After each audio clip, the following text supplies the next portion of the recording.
ইসলাম ও বিজ্ঞান সম্পর্কে আলোচনা করার প্রয়াস রাখছি। প্রিয় শ্রোতা মণ্ডলী, এখান থেকে 1450 বছর আগে মহান রব্বুল আলামিন কোরআনুল কারীমে নবী সাল্লাল্লাহু আলাইহি ওয়াসাল্লামের জীবন বিধান দ্বারা আমাদের জীবন বিধান কিভাবে পরিচালনা করার উপদেশ, সেইভাবে নবী সাল্লাল্লাহু আলাইহি ওয়াসাল্লামের বাণী দ্বারা আমাদের জীবন ব্যবস্থা পরিচালনায় কি শিক্ষা দান করেছেন আর বর্তমান আধুনিক বিজ্ঞান কি শিক্ষা দিচ্ছে তার তুলনামূলক আলোচনার মধ্য দিয়ে আমি আমার সিদ্ধান্তের দিকে অগ্রসর হব ইনশাআল্লাহ। নাম্বার 1, পবিত্রতা ও ওযু। মহান আল্লাহ তাআলা পবিত্রতার ব্যাপারে বলেছেন, আল্লাহু ইউহিব্বুল মুতাহহিরিন, আমি পবিত্রতাকে পছন্দ করি। এমন কি সূরা মায়েদার 6 নম্বর আয়াতে বলা হয়েছে, ইয়া আইয়ুহাল্লাযীনা আমানু ইযা কুনতুম ইলাস সালাতি ফাগসিলু উজুহাকুম ওয়া আইদিয়াকুম ইলাল মারাফিক ওয়ামসাহু বিরুসিকুম ওয়া আরজুলাকুম ইলাল কাবাইন। অর্থাৎ হে ঈমানদারগণ, তোমরা যখন নামাজে দাঁড়াইবে তখন তোমাদের মুখমণ্ডল ধৌত করবে, দুই হাতের কোণী পর্যন্ত ধৌত করবে, মাথা মাসা করবে এবং পায়ের গিঁটসহ ধৌত করবে। ওযুর মাধ্যমে হাত, মুখ, কান, নাক, চুল ইত্যাদি অর্থাৎ ওযুর মধ্যে যে সমস্ত অঙ্গ ধৌত করা হয় সেই সমস্ত অঙ্গের জীবাণু দূরীভূত হয়। একটু পিছনে গেলে মনে পড়বে যে করোনার সময় যখন চিকিৎসকগণ কোনো ঔষধ পাচ্ছিল না তখন বলেছিল তোমরা তোমাদের চোখ, মুখ, কান ইত্যাদি ধৌত করো, এগুলো তোমাদের রোগ নিরাময়ের উত্তম মাধ্যম। নাম্বার 2, রোজা। মহান আল্লাহ তাআলা সূরা বাকারার 183 নম্বর আয়াতে বলেছেন, ইয়া আইয়ুহাল্লাযীনা আমানু কুতিবা আলাইকুমুস সিয়ামু কামা কুতিবা আলাল্লাযীনা মিন ক্বাবলিকুম লাআল্লাকুম তাত্তাকুন। হে ঈমানদারগণ, তোমাদের উপর রোজা ফরজ করা হয়েছে যেমন তোমাদের পূর্ববর্তীদের উপর ফরজ করা হয়েছিল যাতে তোমরা পরহেজগারী হতে পারো। বর্তমান doctor Shelton the superior nutrition বলতে বলেন, উপবাসকালে শরীরের মধ্যকার প্রোটিন, চর্বি, শর্করা জাতীয় পদার্থগুলো স্বয়ংপচিত হয়, ফলে অন্য গুরুত্বপূর্ণ কোষগুলির পুষ্টি বিধান ঘটে। এমনকি স্বাস্থ্যবিজ্ঞানী আব্রাহাম জেহেন্ডি বলেন, রোজা হলো পরমহিত ঔষধ। নাম্বার 3, নামাজ। মহান আল্লাহ তাআলা সূরা আনকাবুতের 45 নম্বর আয়াতে কঠিন ঘোষণা করেছেন, ওয়াকিমিস সালাহ ইন্নাস সালাতা তানহা আনিল ফাহশাই ওয়াল মুনকার ওয়ালা যিকরুল্লাহি আকবার। অর্থাৎ তোমরা নামাজ কায়েম করো, নিশ্চয়ই নামাজ খারাপ কাজ থেকে বিরত রাখে এবং শারীরিক ইবাদতের মধ্যে সর্বোচ্চ ইবাদত হলো নামাজ। নামাজে দাঁড়াবার ফলে মেরুদণ্ড সোজা হয়, করার ফলে মেরুদণ্ডের ব্যথা যন্ত্রণা দূর হয়, সিজদা করার ফলে মস্তিষ্কে রক্ত সঞ্চালন ঘটে। বর্তমান চিকিৎসক বিজ্ঞানীরা এক বাক্যে স্বীকার করে নিয়েছে নামাজের মধ্যে উপকারিতা আছে। নাম্বার 4, শারীরিক বিধান। এছাড়াও ইসলাম যে মানসিক সুস্থ রাখার নির্দেশনা দিয়েছে তা অনস্বীকার্য। যেমন আল্লাহ তাআলা কোরআনে বলেছেন, ইয়াসআলুনাকা আনিল খামরি ওয়াল মাইসির কুল ফীহিমা ইসমুন কাবীরু ওয়া মানাফিউ লিন-নাস। এতে আল্লাহ মদ্য স্বাস্থ্যকর স্পষ্ট বর্ণনা করেন। এমনকি ইসলাম দাঁড়িয়ে খাওয়া, দাঁড়িয়ে পান করা নিষেধ করেছেন। ডান দিয়ে কাঁধে শোয়া, early to bed and early to rise, অর্থাৎ তাড়াতাড়ি ঘুমানো এবং তাড়াতাড়ি ঘুম থেকে ওঠার নির্দেশ দিয়েছেন ইসলাম, যেটা বর্তমান স্বাস্থ্যবিদরা এক বাক্যে স্বীকার করে নিয়েছেন। নাম্বার 5, মানুষের সৃষ্টির রহস্য। মহান আল্লাহ তাআলা এখান থেকে 1450 বছর আগে সূরা আলাকের 2 নম্বর আয়াতে মানুষের সৃষ্টির রহস্যের ব্যাপারে বলেছেন, খলাকাল ইনসানা মিন আলাক, অর্থাৎ আমি আল্লাহ মানুষকে সৃষ্টি করেছি রক্তপিণ্ড হতে। কিন্তু বিজ্ঞানী চার্লস ডারউইন বিবর্তন দিতে পারেন মানুষ সৃষ্টি হয়েছে বানর থেকে। এক্ষেত্রে আমরা যদি একটু ভাবি তাহলে বুঝতে পারবো যে মানুষ যদি বানর থেকে সৃষ্টি হয় তাহলে আমার এখানে একটাই প্রশ্ন, আমাদের এখানে কার পূর্বপুরুষ বানর ছিল? এক্ষেত্রে বিজ্ঞানের তথ্য সম্পূর্ণ ভুল। নাম্বার 6, পৃথিবী ধ্বংসের বর্ণনা। মহান আল্লাহ এখান থেকে 1450 বছর আগে সূরা রহমানে বলেছেন, কুল্লু মান আলাইহা ফান, সমস্ত কিছু একদিন ধ্বংস হয়ে যাবে। বর্তমান বিশ্ব উষ্ণায়ন ও চরম দূষিত পরিবেশের মধ্য দিয়ে পৃথিবীর সকল অধিবাসী তথ্য, পৃথিবীর তামাম বৈজ্ঞানিক কুল এক বাক্যে স্বীকার করে নিয়েছে যে পৃথিবী ধ্বংসের দিকে অগ্রসর হচ্ছে। খরা, বন্যা, সুনামি, ভূমিকম্প, আগ্নেয়গিরি, অগ্নুৎপাত, সুপার সাইক্লোন, টর্নেডো প্রভৃতির তাণ্ডব সচক্ষে উপলব্ধি করে আমাদের এই ধারণা বদ্ধমূল হয়। কোরআনে বর্ণিত পৃথিবী ধ্বংসের সম্ভাবনা আমাদের প্রাকৃতিক ধ্বংস দেখে আমরা উভয় একই বলে মনে করি। আমরা যদি বিশ্বাস করি এই তামাম পৃথিবী একজনই সৃষ্টি করেছেন, তিনি হলেন মহান আল্লাহ এবং সেই সৃষ্টিকর্তার বিধান আল কোরআন আমাদেরকে পুরোপুরি মানতে হবে। কেননা কোনো প্রোডাক্ট যদি কোনো ব্যক্তি বা কোনো কোম্পানি তৈরি করে তাহলে সেই ব্যক্তি বা সেই কোম্পানি সেই প্রোডাক্টের ম্যানুয়াল তৈরি করে, যা এই কোরআন হলো সেই ম্যানুয়াল। আসুন এই কোরআনের শিক্ষা কি আমল পর্যন্ত নিয়ে যাই এবং তার মতামত নির্ভরভাবে বিশ্বাস করে আমল করি। আল্লাহ কবুল করুক। আল্লাহুম্মা আমিন। ওয়া আখিরু দাওয়ানা আনিল হামদুলিল্লাহি রাব্বিল আলামিন। আসসালামু আলাইকুম ওয়া রাহমাতুল্লাহ। আসসালামু আলাইকুম ওয়া রাহমাতুল্লাহি তাআলা ওয়া বারাকাতুহু। সম্মানিত সুধী, আপনারা নিশ্চয়ই দেখছেন মঞ্চ আলোকময় করে আছেন আমাদের সকলের শ্রদ্ধাভাজন। তার পদের কথা আমি আর কটা বলবো। আমাদের অত্যন্ত প্রিয়জন, এলাকার মানুষদের সুখ দুঃখ, দেশ ও জাতির জন্য নিবেদিত প্রাণ, বিশিষ্ট সমাজসেবী আমার অত্যন্ত কাছের মানুষ, কাজের মানুষ, জনাব যেমন এপাশে আছেন আমাদের আনিসুর রহমান ভাই, ওপাশে আছেন আমাদের মিন্টু সাহাজি ভাই, ঠিক তার মাঝখানেই আছেন আমাদের সর্বজন শ্রদ্ধেয় শ্রীযুক্ত নারায়ণ গোস্বামী মহাশয়। দীর্ঘদিন ধরে আমরা তার সমাজসেবা কর্মকাণ্ড সম্পর্কে আমরা অনেক ভালো জানি, বুঝি। দেশের জন্য, সমাজের জন্য তার কর্মকাণ্ডের প্রতি আমরা অত্যন্ত দায়বদ্ধ তার কাছ থেকে আমাদের নিষ্পাপ বেগনা মাসুম কচি কচি বাচ্চাদের শিক্ষা দীক্ষার যে প্রক্রিয়া নিয়ে আমরা চলছি, আমাদের চূড়ান্ত একটা দায়িত্ব রয়েছে যে ড্রপ আউট রোধ করা। উচ্চ মাধ্যমিক পাশ না করা পর্যন্ত কোনো বাচ্চাই যাতে স্কুল থেকে ড্রপ আউট হয়ে না যায়, এটা আমাদের একটা সংগ্রাম, এটা আমাদের একটা লড়াই, এটা আমাদের একটা জেহাদ, যে আমাদের বাচ্চাদের 18 বছর পর্যন্ত লেখাপড়া শেখাতেই হবে এবং সেই সাথে সাথে দিন এবং দুনিয়া, মুসলমানের ঘরের সন্তানের জন্ম, তাকে ইসলাম জানতেই হবে, ভারতবর্ষের নাগরিক, দেশের সংবিধান তাকে বুঝতেই হবে। এই দুটো বুঝপাড়ের মধ্য দিয়েই আমরা এগিয়ে যাচ্ছি।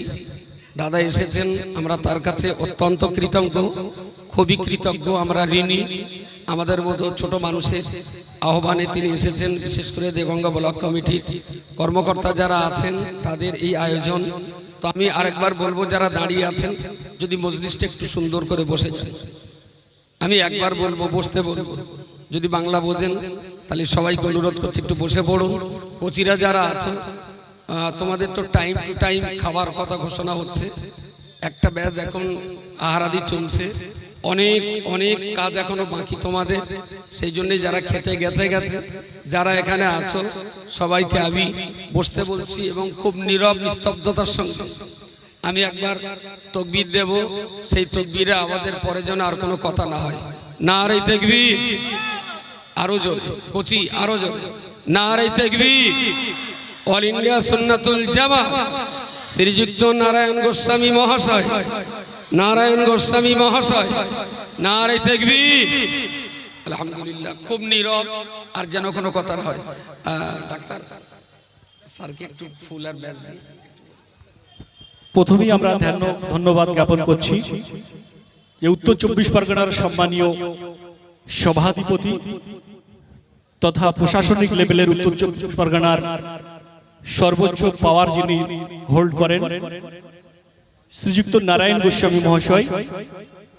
তার আরো একটা পরিচয় আছেন, তিনি অশোকনগর বিধানসভার সম্মানীয় বিধায়ক এবং শুধু তাই নয়, অল ইন্ডিয়া সুন্নাতুল জামাত কমিটির অত্যন্ত কাছের মানুষ। সেই শ্রীযুক্ত নারায়ণ গোস্বামী মহাশয়কে আমরা আমাদের আজকের অনুষ্ঠানে কাছে পেয়ে আমরা অত্যন্ত আনন্দিত, আপ্লুত।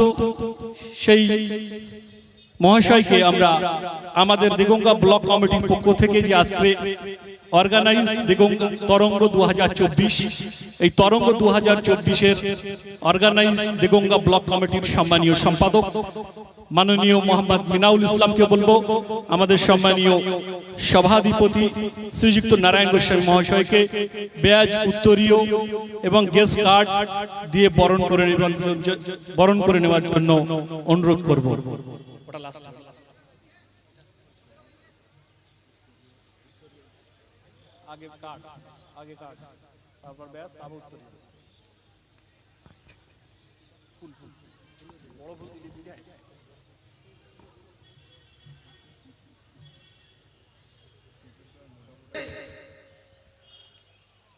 হিন্দু ধর্ম জ্বালা আছে, লোকসভা ভোট, মানুষের কি অসুবিধে, জিনিসের দাম পত্র দেশ বিক্রি করে দিচ্ছে, ওর তো সময় নেই। এই যে মানুষ যাতে নজর অন্যদিকে ঘুরিয়ে দেওয়া যায়, রাম মন্দির তৈরি করে উদ্বোধন করবে। সেদিন মিডিয়ায় দেখছিলাম যে রাজাবাবু বলছে এই মন্দির উদ্বোধন করতে আমার রামচন্দ্র পাঠিয়েছে। মানে কিসে বলে কথা হয়, কিসে কথা একটা বলে না, হটলাইনে কথা হয়েছে রামচন্দ্রর সঙ্গে, হটলাইনে রামচন্দ্রর সঙ্গে কথা হয়েছে, ওনারই করতে হবে। আমি মনে করি না, আমি হিন্দু ধর্মে বিশ্বাসী, অন্য ধর্মকে শ্রদ্ধা করি।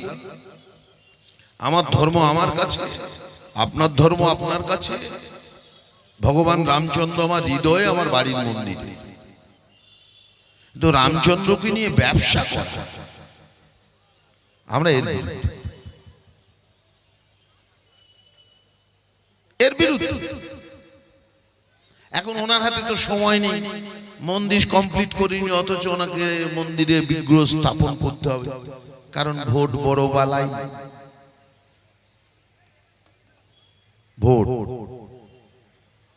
ভোট এসে গেছে, রাজাবাবু তারা করছে, কেটে দাও।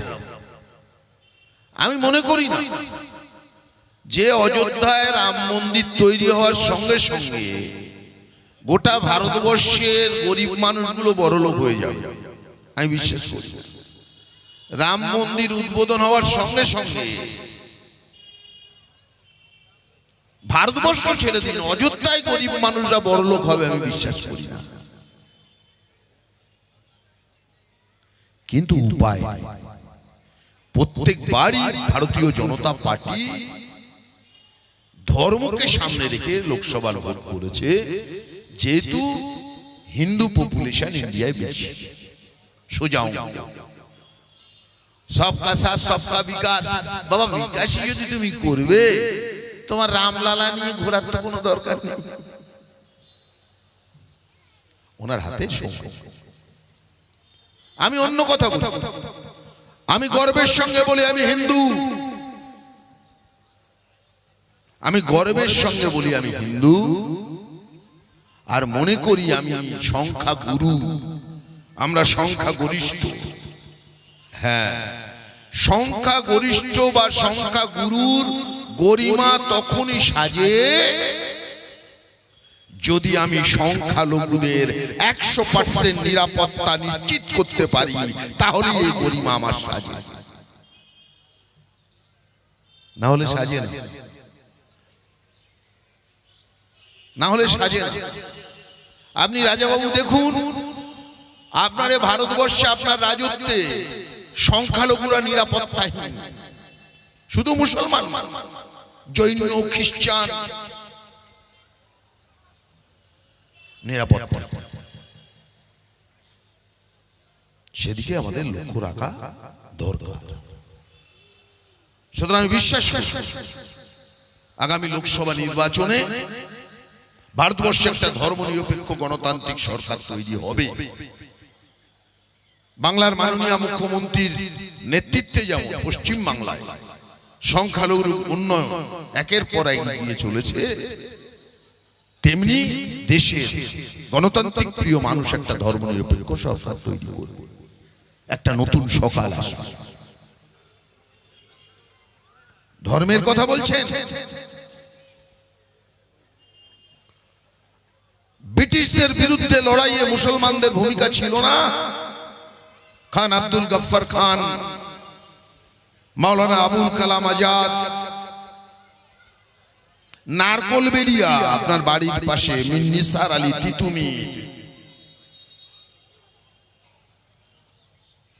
বাংলাদেশে একটা গান শুনছিলাম কিছুদিন আগে, বলতে বলতে একটু বেশি বলে ফেলছি। গান শুনছিলাম কয়েকদিন আগে, সে গানটা আমার মনে হয়েছে যে ভারতবর্ষে গাইলেও ভালো হতো। দেশটা তোমার বাপের নাকি, দেশটা তোমার বাপের নাকি, করছো ছলা কলা, কিছু বললেই ধরছো চেপে জনগণের গলা। দেশটা তোমার বাপের নাকি? এ দেশে আমি নারায়ণ গোস্বামী, আমার যতটা অধিকার, এই মাটি, এই প্রকৃতি, এই হাওয়া, এই অক্সিজেন, আমি মনে করি মিন্টু সাউজির ততটাই অধিকার। এই দেশের নাম ভারতবর্ষ, কারোর বাপের নয়। সুতরাং হীনমন্যতার কোনো জায়গায় কথায় কথা বলে ইনার্সি লাগিয়ে দেবো, দিয়ে দেখো তো যাই হোক, আজকের এই অল ইন্ডিয়া সুন্নাতাল জামাত তাদের এই তরঙ্গ অনুষ্ঠান 2024 সার্থক হোক, সুন্দর হোক। মাতিন সাহেবকেও বলবো, আপনার এই প্রোগ্রামে আমি আমন্ত্রণ পেয়ে অভিভূত। আগামী দিনে আপনার সংস্থার কোনো কাজে যদি লাগতে পারে, একটা মানুষ হিসেবে আমি আপনার সঙ্গে থাকতে চাই। সবাই ভালো থাকুন, সবাই সুস্থ থাকুন, ধন্যবাদ। নারে তাকবীর, নারে তাকবীর, অল ইন্ডিয়া সুন্নাতুল জামাত। হ্যালো, আমরা ফিরে আসবো আমাদের অনুষ্ঠানের মূল পর্বে। توصيفا تكريما بنعتي سيد الابرار اما بعد সমগ্র প্রশংসা বিশ্ববিনাতার আরশ আজমে, যিনি অসীম দয়ালু অধিপতি পাবান, জানার কোনো অংশীদার নেই, তার প্রতি সকলে জানাই হামদ, সকলে বলি আলহামদুলিল্লাহ। অতঃপর দরুদ সালাম বর্ষিত হোক শিক্ষকের শিক্ষক, মাস্টারের মাস্টার, ডাক্তারের ডাক্তার, বৈজ্ঞানিক বৈজ্ঞানিক, সাহিত্যিকের সাহিত্যিক, এতিমের পিতা, গরিবের পিতা, সকল সৃষ্টিজীবের জন্য এক রহমত, তার সামনে সকলে বলি সাল্লাল্লাহু আলাইহি ওয়াসাল্লাম। অতঃপর আজকের মাননীয় সভাপতি সাহেব, অবিচক্ষণ বিচারক মণ্ডলী ও আমার সামনে অভিষ্ট ভাই বোনেদের আমার অন্তরস্থল থেকে প্রাণ ভরে ভালোবাসা ও মোবারকবাদ। প্রিয় শ্রোতা মণ্ডলী, আজকে আমার বক্তব্যের মূল বিষয়বস্তু হচ্ছে ইসলাম শিক্ষার গুরুত্ব কি। ইসলাম শিক্ষার গুরুত্ব সম্বন্ধে বলতে গেলে সর্বপ্রথম আমার কোরআন শরীফের সেই আয়াতের কথা মনে পড়ে যায়, যার মধ্যে আল্লাহ পাক বলেছেন, কুল হাল ইয়াস্তাবিল্লাযিনা ইয়ালামুনা ওয়াল্লাযিনা লা ইয়ালামুন। অর্থাৎ হে নবী, আপনি বলুন, যারা জানে আর যারা জানে না তারা কি কখনো সমান হতে পারে? শিক্ষা সম্বন্ধে বলতে গেলে সর্বপ্রথম যার কথা মনে পড়ে সেটা বিশ্বের শ্রেষ্ঠ ধর্মগ্রন্থ কুরআনুল মাজিদ। এই কোরআন শরীফ নাজিলের সময় সর্বপ্রথম শব্দটি ছিল ইকরা, অর্থাৎ পড়ো। কোরআন শরীফের মধ্যে 66টা আয়াত আছে। কোরআন শরীফের মধ্যে যা কিছু আছে সবই ইসলামিক মৌলিক বিধান। যেমন নয় শিক্ষার কথা, অহিংসার কথা, সত্যের কথা, ভ্রাতৃত্ব বন্ধনের কথা, প্রাচীন ইতিহাসের কথা, এছাড়া আরো অনেক কথা। কোরআন শরীফের মধ্যে সর্বপ্রথম বলা আছে যালিকাল কিতাবুল লা রাইবা ফি, অর্থাৎ ওই গ্রন্থ যার মধ্যে কোনো সন্দেহ নেই। আরো বলা আছে লা তাবদীলা লি কালিমাতিল, অপরিবর্তিত, অর্থাৎ কোনো পরিবর্তন নেই। শিক্ষার গুরুত্ব সম্বন্ধে নবী করিম সাল্লাল্লাহু আলাইহি সাল্লাম বলেছেন, উতুলুল ইলমা মিনাল মাহদি ইলাল লাদ, অর্থাৎ তোমরা দোল্লা থেকে খাটিয়া পর্যন্ত শিক্ষা অর্জন করো। শিক্ষার গুরুত্ব সম্বন্ধে আল্লাহ পাক কোরআন পাকের মধ্যে বলেছেন, ইকরা বিসমি রাব্বিকাল্লাযী খালাক, বলো তুমি প্রভুর নামে। শিক্ষার সম্বন্ধে আমরা যদি বদর যুদ্ধের বন্দীকাবেদের মুক্তি বন্দী জানা যায়, নবীজি ঘোষণা করেন, তারা যদি ওই পরিমাণ অর্থ না দিতে পারে, তারা যদি লেখাপড়া জানে, প্রত্যেক মদিনার 10 জন মুসলমানকে লেখাপড়া শিখিয়ে দিলে এটাই তাদের মুক্তিপণ। এখানে ভাবার বিষয়, নবীজি শিক্ষার প্রতি কতটা প্রাণ মহব্বত, যে গোটা পৃথিবী বিরল। শিক্ষার সম্বন্ধে নবী করিম সাল্লাল্লাহু আলাইহি সাল্লাম আরো বলেছেন, তালাবুল ইলমি ফারিদাতুল আলা কুল্লি মুসলিমিন ওয়া মুসলিমাত, অর্থাৎ প্রত্যেক মুসলিম নরনারীদেরকে ইসলাম শিক্ষা গ্রহণ করা অপরিহার্য কর্তব্য। অপরদিকে কোরআন পাকের মধ্যে আল্লাহ পাক বলেছেন, ইয়ারফাউল্লাযিনা আমানু মিনকুম ওয়াল্লাযিনা উতুল ইলমা দারাজা, অর্থাৎ গোটা বিশ্বের সেই মানুষটি অধিক মর্যাদা অধিকারী যিনি ইসলাম শিক্ষা লাভ করেছেন। ইসলাম শিক্ষার গুরুত্ব সম্বন্ধে নবী করিম সাল্লাল্লাহু আলাইহি সাল্লাম বলেছেন, দাদা রাসূলুল মিসাতা মিনাল্লাইলি খায়রুম মিন হিয়া, অর্থাৎ সারা রাত থেকে নফল নামাজ পড়ার তুলনায় 1 ঘন্টা শিক্ষা অর্জন করা অধিক উত্তম। ইসলাম শিক্ষার গুরুত্ব এতটাই বেশি যে নবীর কথায় প্রমাণিত হয়। নবী করিম সাল্লাল্লাহু আলাইহি সাল্লাম বলেছেন, একজন শহীদের রক্তের তুলনায় আরেকজন জ্ঞান অর্জনকারী ব্যক্তির কলমের কালির মর্যাদা অধিক। এখন প্রশ্ন হলো, লেখাপড়া জানে মানে কি সে শিক্ষিত? এ ব্যাপারে বলতে গেলে বঙ্গসাহিত্যিক ডক্টর শহীদুল্লাহ কথা বলতে হয়, তিনি বলেছেন, জীবনে যদি পরিচিত মানুষ হতে পরিচিত শিক্ষা অর্জন করতে হয় 4টে আরবির মালিক হতে হবে, রিড, রেগুলার, রুলস, রিলিজিয়ান। সুতরাং মুসলিম ভাই ও বোনেরা আসুন আমরা ইসলাম শিক্ষার প্রতি এগিয়ে যাই, কারণ আমার ধর্মগ্রন্থের প্রধান শব্দটি হলো ইকরা, অর্থাৎ পড়ো। কারণ শিক্ষা জাতির মেরুদণ্ড, এটা আমরা সবাই জানি। কোন শিক্ষা জাতির মেরুদণ্ড, কোন শিক্ষা জাতির প্রাণ, তা আমাদের জানতে হবে। যে শিক্ষা আমাদের মানব জাতিকে জাহান্নাম থেকে বাঁচিয়ে জান্নাতে প্রবেশ করায়, সে শিক্ষাই জাতির মেরুদণ্ড। যে শিক্ষা লাভ করেছেন আমাদের শিক্ষক প্যারা নবী হযরত মুহাম্মদ সাল্লাল্লাহু আলাইহি ওয়াসাল্লাম, যে শিক্ষা লাভ করেছেন মুজাদ্দিদে জামান, যে শিক্ষা লাভ করেছেন রুহুল আমিন রাহমাতুল্লাহি আলাইহি, এই হলো বিকম দ্য এডুকেশন। সুতরাং মুসলিম ভাই ও বোনেরা আসুন আমরা আল্লাহ ও নবী পাকের রক্তগুলি আমাদের বাস্তব জীবনে ফুটিয়ে তুলি, তবেই তো ইসলামের সার্থকতা প্রকাশ পাবে। এই বলে আমি আমার তাৎক্ষণিক বক্তব্য ইতি করলাম। ওয়া আখিরু দাওয়ানা আলহামদুলিল্লাহি রাব্বিল আলামিন। আসসালামু আলাইকুম ওয়া রাহমাতুল্লাহ। হ্যালো, এর পরবর্তী স্টেজ প্রোগ্রাম জুনিয়র গজল, যাদের নাম আছে তাদের একটু স্টেজে তুলে দেবেন। জুনিয়র গজলে যে সমস্ত ছাত্রছাত্রীদের নাম আছে তাদেরকে স্টেজে একটু তুলে দেবেন। জুনিয়র জাজ স্বনামধন্য 2 জন জাজকে আমাদের অস্থায়ী অফিস আসার জন্য বলবো। এখান থেকে আপনাদের কাগজপত্র বুঝে নিন, এখনই আমাদের জুনিয়র গজল শুরু হবে। এবারের প্রতিযোগী এস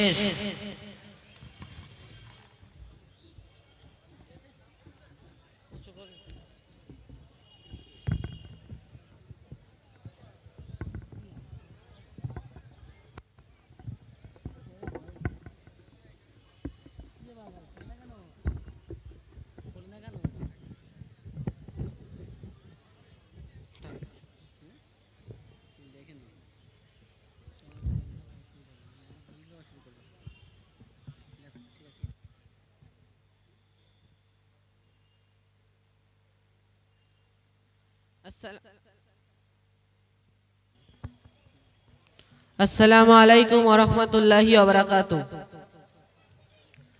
আলহামদুলিল্লাহি ওয়াহিদিল কাহার ওয়াসসালাতু ওয়াসসালামু আন নবিয়িল ফাক্কার আম্মা বাদ ফাউযু বিল্লাহি মিনাশ শাইতানির রাজিম বিসমিল্লাহির রহমানির রহিম ওয়া ক্বালা আন-নাবিয়্যু সাল্লাল্লাহু আলাইহি ওয়াসাল্লাম ইন্নামা বুইস্তু মুআল্লিমা। সর্বপ্রকার প্রশংসা ধাবিত সেই বিশ্ববিধাতার আরশে আজিমে, যিনি মহিয়ান, গরিয়ান, সর্বশক্তিমান, অনন্ত অসীম দয়ালু কৃপাবান, তানার দরবার শুকরিয়া জানিয়ে সময় সারে উচ্চ আওয়াজে প্রাণ খুলে বলি আলহামদুলিল্লাহ। পরের পর্যায়ে লক্ষ্য করি দরুদ ও সালাম জানাই সেই মহামানবের প্রতি, যিনি নূরের নবী, করুণার ছবি, নবীকুলের শিরোমণি, এই জগতের দিশারি, পরজগতের কাণ্ডারি, আরব মরুর দুলাল।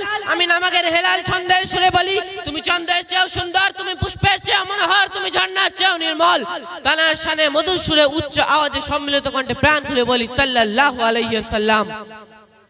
অতঃপর আজকের এই অনুষ্ঠানের মহামান্য সভাপতি সাহেব, মঞ্চে উপবিষ্ট আমার হুজুর কেবলাগণ, আমার সামনে বসে থাকা স্তর ভিত্তিক শ্রোতাকে আমার অন্তরের মন্তস্থল থেকে সালাম, ভালোবাসা, অভিনন্দন জানিয়ে আমি আমার মূল বক্তৃতার দিকে ধাবিত হচ্ছি।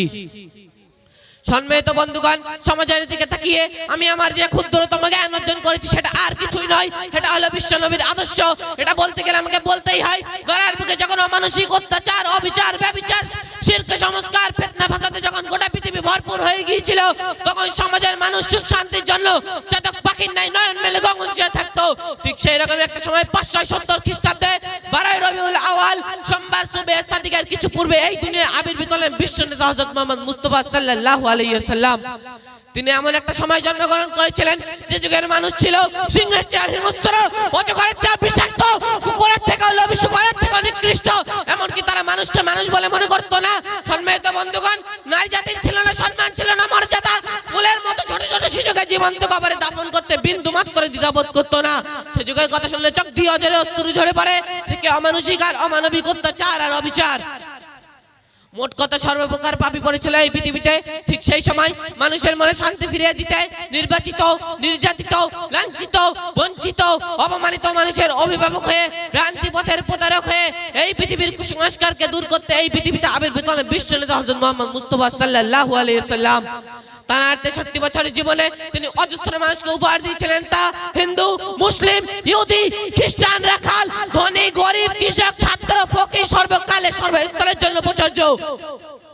সম্মানিত বন্ধুগণ, আপনারা জানলে অবাক হবেন, আজ ইংল্যান্ডে ব্রিটিশ মিউজিয়ামে লেখা আছে, as a father, as a leader, as a teacher, as a reform man, as a superman of the sight Muhammad Mustafa সাল্লাল্লাহু আলাইহি ওয়াসাল্লাম অফ দ্য ওয়ার্ল্ড।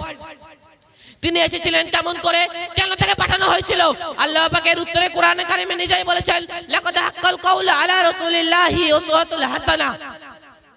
তিনি ছিলেন অনুপমা আদর্শ, তিনি ছিলেন মডেল, তিনি ছিলেন আইকন। তিনি গোটা মানব জাতির জন্য সকাল থেকে সন্ধ্যা, রান্নাঘর থেকে সংসদ ভবন, তার জীবনের ব্যক্তি জীবন, পারিবারিক জীবন, সমাজ জীবন, রাষ্ট্রীয় জীবন, ইন্টারন্যাশনাল রিলেশন, অর্থনৈতিক জীবন, সর্বক্ষেত্রে তিনি ছিলেন আদর্শ, তিনি ছিলেন মডেল, তিনি ছিলেন আইডল, তিনি ছিলেন আইকন। দুধমাতা দুর্দান্তকালে, বিপদের সময়, অসহায়ের সময় কখনো অপবিত্র কাজে লিপ্ত হননি। কারণ সততাই ছিল তার পেশা, আমানতদারি ছিল তার চেষ্টাঙ্গী, পূর্ণতা ছিল তার কথা, এতিমের চেয়ে সঙ্গী সুখী ছিল তার আশা, হত্যাই ছিল নমুনা, পাপেই ছিল দিশারি, বিদ্যাই ছিল শত্রু, ওটা বেশি চলাফেরা ছিল তার আদর্শ, লেনদেন ছিল ঝর্ণার চেয়ে পরিষ্কার, বিচারশীলতা ছিল ইনসাফপূর্ণ, সমাজের নিচে ছিল তার কল্যাণপূর্ণ, জীবন ছিল নির্মল, শান্তি সর্বগুণে গুণান্বিত। তবেই তো মক্কার কাফের বেদিনী এক বাক্যে স্বীকার করেছিল নবী সাল্লাল্লাহু আলাইহি ওয়াসাল্লাম আদর্শ করে একজন ভালো নেতা। সম্মানিত বন্ধুগণ, সমাজের বুকে যদি আমরা একজন ভালো মানুষ হিসেবে গণ্য হতে চাই, তাহলে আমাদের লক্ষ্য করতে হবে নবী সাল্লাল্লাহু আলাইহি ওয়াসাল্লামের আদর্শের দিকে। তাহলে আমরা সমাজের বুকে একজন ভালো মানুষ হিসেবে গণ্য হতে পারবো। আল্লাহ পাক আমাদের নবী সাল্লাল্লাহু আলাইহি ওয়াসাল্লামের আদর্শের মতো চলার তৌফিক দান করুন, আল্লাহুম্মা আমিন। ভাষাগত ভুল ত্রুটিকে ক্ষমা করবেন। ওয়া আখির দাওয়ানা আনিল হামদুলিল্লাহি রাব্বিল আলামিন। আসসালামু আলাইকুম ওয়া রাহমাতুল্লাহ। আলহামদুলিল্লাহ। আমাদের